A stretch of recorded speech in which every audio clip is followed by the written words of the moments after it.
बिस्मिल्लाहिर्रहमानिर्रहीम। तो आज हम पाइथागोरस थ्योरम को ज्योमेट्रिकली प्रूफ करने वाले हैं। यानी पाइथागोरस थ्योरम में कहा क्या गया है, पहले ये सुन लें।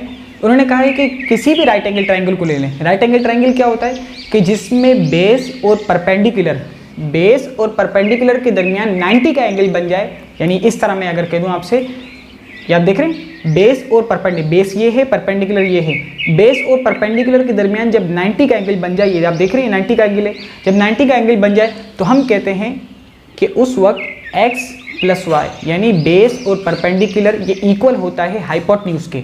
ये आपके पास बेस है, ये परपेंडिकुलर है, ये आपके पास आ गया हाइपोटेन्यूज। ठीक है, तो बेस प्लस परपेंडिकुलर यानी बेस का स्क्वायर, बेस 2 टाइम्स मल्टीपल की फॉर्म में, परपेंडिकुलर 2 टाइम्स मल्टीपल की फॉर्म में, is equals to hypotenuse 2 times multiple की फॉर्म में। यानी मैं यूँ कहूँ, इसको अगर मैं x सपोज करता हूँ, इसको मैं y सपोज करता हूँ, इसको मैं z सपोज करता हूँ, तो क्या हो जाएगा, x का square is equals to y का स्क्वायर प्लस y का square is equals to z का square. X square plus y square equals to z का स्क्वायर। तो आज हम इसको प्रूफ करेंगे वाकई ज्योमेट्रिकली। देखिए पाइथागोरस थ्योरम को आपने वर्डिंग में तो सुन लिया, आपने क्या सुना कि एक्स का स्क्वायर यानी बेस का स्क्वायर प्लस परपेंडिकुलर का square is equals to hypotenuse का स्क्वायर। हम यहाँ पर थोड़ा उसको देख लेते हैं ताकि हमें कुछ पाइथागोरस थ्योरम को जहन में आ जाए, फिर इसके बाद हम उसको प्रूफ करेंगे। ठीक है, अच्छा देखिए यहाँ पर आपके पास काफी सारे, उन्होंने कहा किसी भी राइट एंगल ट्रायंगल को ले लें आप। ठीक है, राइट एंगल ट्रायंगल होना जरूरी है। राइट एंगल ट्रायंगल क्या है आपको अभी मैंने बताया, लेकिन देखिए राइट एंगल ट्रायंगल की काफी सारी सिचुएशन हो सकती है कि अगर मैं इसको क्या कर दूं कि मैं परपेंडिकुलर बड़ा रख लूं और बेस में बिल्कुल छोटी सी रख लूं और इस तरीके से मैं बना दूं, हो सकता है ना, बिल्कुल पॉसिबल है कि आपने यहाँ देखना है कि राइट एंगल ट्रायंगल होना चाहिए, मतलब कि बेस और परपेंडिकुलर के दरमियान एंगल 90 का होना चाहिए। ये तो है यहाँ पर। अच्छा यहाँ पर ऐसा भी हो सकता है कि मैं कुछ यूँ कर दूँ, है कि नहीं है, तो ये यहाँ पर ये भी पॉसिबल है। क्यों पॉसिबल है कि परपेंडिकुलर और बेस के दरमियान 90 का एंगल बन रहा है। आपकी जो वो फिक्स है ना बात, तो पूरी वाली है ना इस पर। इस तरीके से काफ़ी सारे बन सकते हैं। तो उन्होंने तो कहा ना कि किसी भी राइट एंगल ट्रायंगल में आप ये बात प्रूफ कर सकते हैं। यानी क्या मतलब है कि अगर ये मेरे पास x हो और ये मेरे पास y हो तो इसका स्क्वायर प्लस इसका स्क्वायर बराबर आ जाएगा हाइपोटेन्यूज यानी z के स्क्वायर के। ठीक है, तो ये बात हम यहाँ पर प्रूफ करने वाले हैं आज। तो आप चलिए अब हम प्रूफ करते हैं पाइथागोरस थ्योरम को। जैसे हमने देखिए लास्ट लेक्चर में मैंने आपको बताया था स्क्वायर बनाकर दिखाया था, तो यहाँ पर भी पहले तो मैं क्या करता हूँ, एक अंदाजे से एक लाइन बना दी। ठीक है, अब अंदाजे से क्या मतलब, हो सकता है कि 6 सेंटीमीटर की हो, 12 की हो, 10 की हो, मैंने कुछ इसको मेजर नहीं किया। अच्छा अब मैंने क्या कर दिया, इसके 2 पार्ट्स बना दिए। पार्ट्स मतलब ये कि मैंने कोई एक आर्बिट्ररी पॉइंट बना दिया, अपनी मर्जी से एक अंदाजे से एक पॉइंट बना दिया। ठीक है, अभी यहाँ पर मैंने पॉइंट बना दिया, चलो यहाँ पर बना देता हूँ मैं। ठीक है, लास्ट लेक्चर में मैंने उसमें भी यही बनाया था, तो यहाँ बना दिया इसका पॉइंट। ठीक है, इसका मैंने नाम रख दिया ए, इसका मैंने नाम रख दिया बी, है कि नहीं। अच्छा अब मुझे क्या करना है, मुझे तो स्क्वायर बनाना है। स्क्वायर के लिए क्या करना पड़ेगा, यही चीज़, यानी ऐसा स्क्वायर क्या होता है, मुरब्बा बताया भी था कि जिसके अंदर आपके पास 4 साइड्स हों, वो आपके क्या कहलाता है, स्क्वायर कहलाता है। मैंने ये आपके पास स्क्वायर बना दिया। ठीक है, 4 साइड्स आपके देख रहे हैं।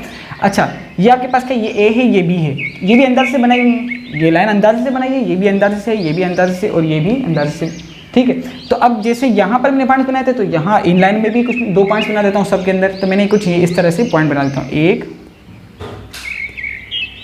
ठीक है, क्लियर है। मैं नाम रख देता हूँ, उसका जो बड़ा है वो ए है, ठीक है, और जो छोटा है वो क्या है, वो बी है। ये क्या है, छोटा सा बी है, ये ए है, ये मेरे पास ए है और ये मेरे पास आ गया बी।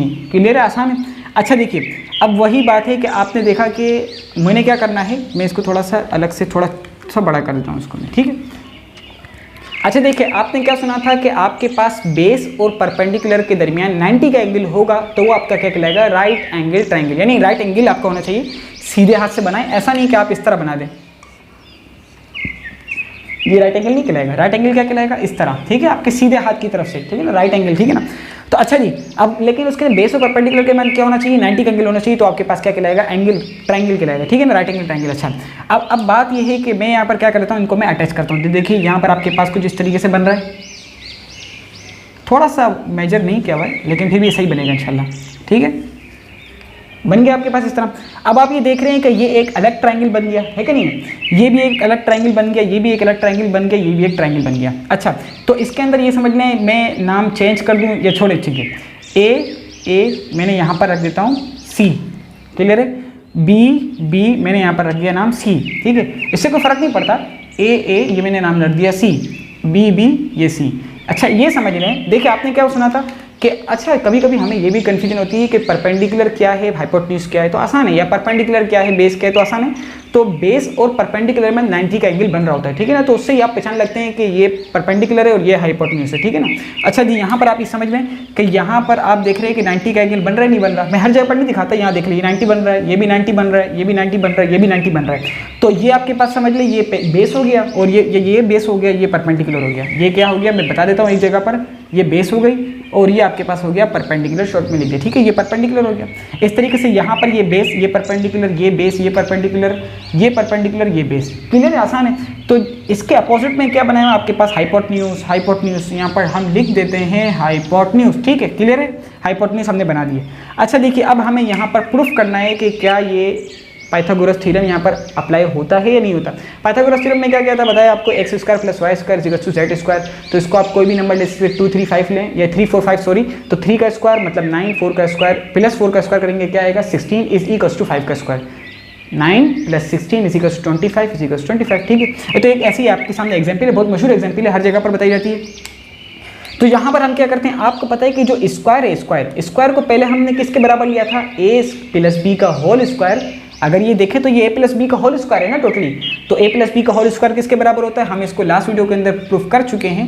a प्लस बी का होल स्क्वायर बराबर होता है a स्क्वायर प्लस 2ab और प्लस b का स्क्वायर, है कि नहीं। अच्छा जी, लेकिन अभी अगर हम इनके हिसाब से बात करें, ट्राइंगल के हिसाब से बात करें, है कि नहीं, तो ट्राइंगल भी हम देख लें।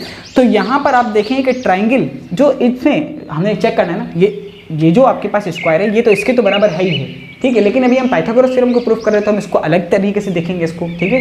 तो अब यहाँ पर आप देख रहे हैं कि ये जो आपके पास ये तो एक बड़ा स्क्वायर है, लेकिन बड़े स्क्वायर के साथ एक ये छोटा सा स्क्वायर भी दिया हुआ है ना। मैंने इसको स्क्वायर टाइप नहीं बनाया, थोड़ा ट्राइंगल वो रेक्टेंगल टाइप बन गया, लेकिन इसको आप अच्छी तरह बनाएंगे, स्केल से बनाएंगे तो आपके पास ये रेक्टेंगल ही बनेगा, सॉरी स्क्वायर ही बनेगा। तो आप देख रहे हैं यहाँ पर जो स्मॉल स्क्वायर है वो क्या ये है, इससे छोटा है ना, जिसको हम कहेंगे इसको स्मॉल स्क्वायर। अब स्मॉल स्क्वायर का एरिया क्या होगा, सी का स्क्वायर, ठीक है। आप क्या कहेंगे सी का स्क्वायर, कैसे सी का स्क्वायर, लेंथ को ब्रेथ से मल्टीप्लाई करते तो क्या होगा, सी को सी से मल्टीप्लाई करेंगे क्या आएगा आपके पास, सी का स्क्वायर आएगा, क्लियर है, आसान है। अच्छा, यहाँ पर आप देखें कि आपके पास ट्राइंगल्स कितने, 1 2 3 4, मैं यहाँ पर लिखता हूँ 4 ट्राइंगल्स हैं हमारे पास। अच्छा, अब 4 ट्राइंगल में से सबसे छोटे ट्राइंगल का एरिया क्या बनेगा, 1/2 हाफ, आप चेक कर रहे हैं आप कहीं भी 1/2 मल्टीप्लाई बाय, ठीक है। अब छोटे से एक ट्राइंगल का हम क्या कर रहे हैं, एक एरिया निकालना है, तो क्या होगा 4 ट्राइंगल्स हैं मल्टीप्लाई बाय छोटा सा क्या होता है 1/2 मल्टीप्लाई बाय AB। देखिए हो सकता है कि आपके जहन में सवाल आए कि मैंने 1/2 क्यों लगाया, अपनी तरफ से लगाया, ठीक है।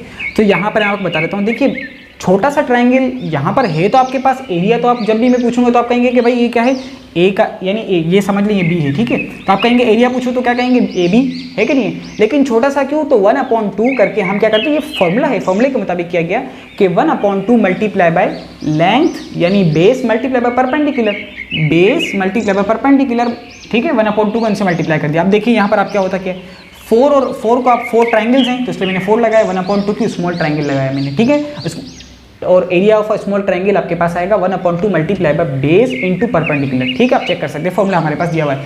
अच्छा अब देखिए 4 और 2, तो 2 1 2, 2 2 4, तो आपके पास कुछ ये बच रहा है आपके पास, देखिए c square is e plus 2ab ये बच रहा है, और यहाँ पर आपके पास क्या दिया हुआ है, a square plus 2ab plus b square, तो 2ab कट गया क्योंकि इक्वल्स 2 के बाहर है कि नहीं, 2ab कट गया, तो क्या बच गया आपके पास, बच गया आपके पास कुछ ये बच गया, a स्क्वायर प्लस b का square is equals to c का स्क्वायर।